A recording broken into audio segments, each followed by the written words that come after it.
Hey world changers, it's Cam. Today I'm coming out with you with a speed build. Why do they call it that? It's technically a time lapse. Speed building means you do it really fast to begin with. And I'm really taking my time on this build. Anyway, if you want to see part 1 of this build, click the card in the top right, or the thing in the description, and it should pause this video and have it open a new tab or something like that. If not, there's a link to this video at the end of that one. So, how many parts will this have? No idea. I'll keep building it until I'm done. This model will be available on my Patreon if you absolutely can't resist. So, today, I wanted to talk about something during this video instead of just the typical background music that most Roblox-related videos have.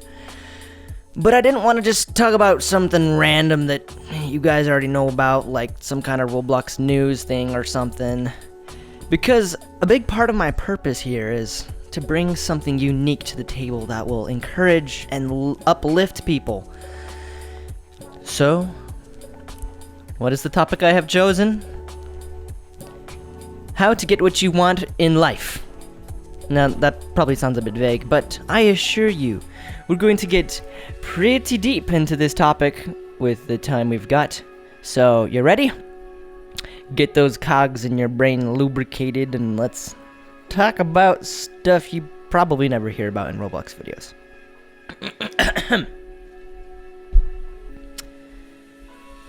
So, to preface this idea of getting what you want from life, plenty of people complain that their life isn't the way they'd like.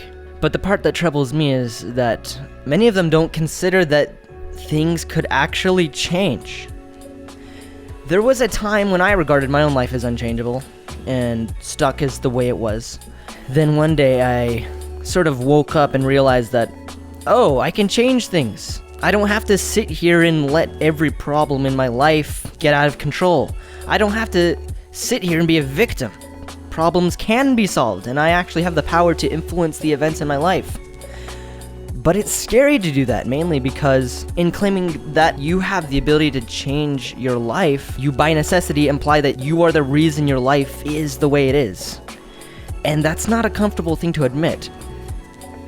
But by giving up that personal comfort in sweet disillusionment, you pay the price necessary to gain that level of control of the things around you. That means you have to stop thinking the way you currently think and start thinking in a fundamentally different way.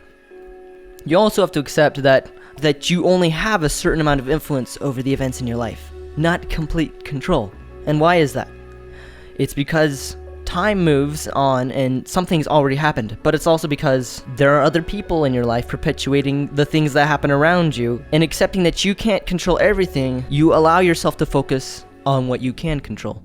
Now, the last thing I want you to do is take that realization and decide to give up, because that's a bit of an overwhelming proposition, that you're responsible for what happens in your life. But you gotta realize that as long as there's something you can do, it's not hopeless. And if you're still breathing, there's something you can do, I guarantee. Now you might ask, why would I want to change my life? And if you're asking that, you're probably living in this world of illusion where everything's okay, except the things that you don't like. And that's okay that you've been living there, because you might not have known that you could change anything. And you certainly didn't know what to do or how to begin doing it. But the way you get out of that place is ask yourself, what's going to happen if I don't make an effort to change things for the better? What's gonna happen if nothing changes in my life? What's my future gonna look like? And conversely, what could possibly occur in my life if I do take responsibility and dedicate my time to actually improving things? Now, that's a bit scary. How do you deal with that? Well, there's no way you can completely avoid a bit of a scare when you start to think this way, so just accept that. But you can divide things up and take them in chunks so as not to overwhelm yourself. In fact, you have to do that, and that's the only thing you can do. It's foolish to look at a pile of laundry sitting on your bed, for instance, and say, I'm gonna fold all of this in one fell swoop, in one smooth motion. I move my hands, it's all done. But you can commit to doing it all with as many motions as it takes, And if that's scary for you, which it will be if you're not used to doing that, you can just say, well, I'm going to commit myself to folding one shirt and one pair of pants and put them away. Once you've done that, you might be overwhelmed and want to go take a break. But if that's more than you've done in the past, then congratulate yourself. That's progress. Then the next time you get yourself to follow up in that action and put away a few more items, and you do that until you're able to put away the entire pile in one session, basically. If you approach problems in life this way, they'll start to decrease in number and severity, or at least they'll stop growing. And if you can reduce the amount of pain and misery you have to deal with in your present and near future, you're at least closer to living the kind of life you imagined than you were before. What if you don't know what you want? And that's a huge question. And the fact is that most people don't know exactly what they want in life. And that's the key reason why they don't get it. Ambiguity is not a way to get what you want. So let's say you want to be a successful game developer. What does that really mean? That you get a lot of plays on your game, or that people really enjoy it? Maybe it's that you're super skilled at your craft. But get as specific as you can. So if you know what you want, then naturally the next question is, how do you get there? And maybe you don't know how to find out. And if you don't know that, who do you know or who could you meet that could help you find out? And how do you meet them? Maybe it's, what do you type into a search engine? But wherever you're at, you have to start with some kind of question. And if you don't know what question to ask, then your question is, what question do I need to ask? So once you know the first step, the first question you have to answer, or the first action, that's all you need to make progress. And the other steps will unfold before you as you complete the next step. And in the pursuit of what you ultimately want, it's quite normal to not know what every step of the way is besides the very next one, or the next few. And the farther you look out, the foggier it gets. That happens for everybody, it's not just you. You've got to get used to that a bit, and just do what's right in front of you. That's all you can do. And as long as you have a general direction born of somewhat of a specific goal, then you can move towards it. If my specific goal is getting hired by a specific big game developer, say as a scripter, then my general direction could be to become the best scripter the world has ever known.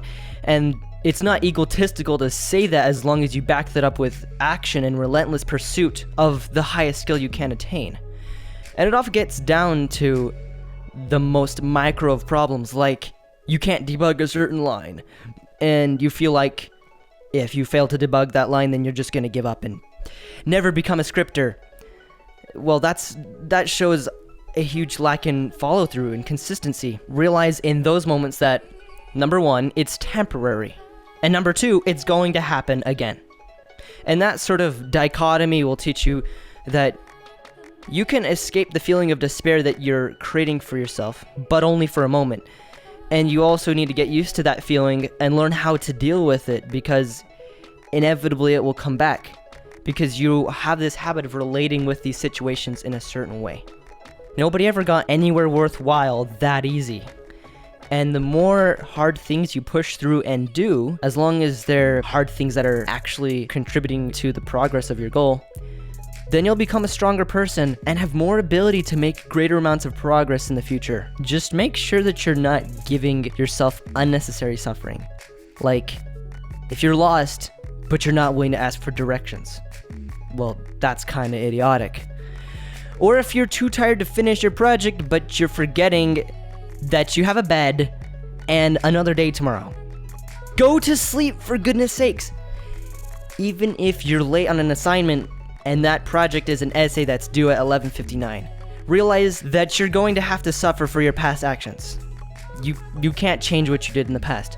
Then take responsibility and have compassion on the conceptual version of yourself in the future, and learn to prevent things like that by what you do next. Yes, you do need to have compassion on the future version of yourself, because if you don't, then you'll have resentment toward the past version of yourself.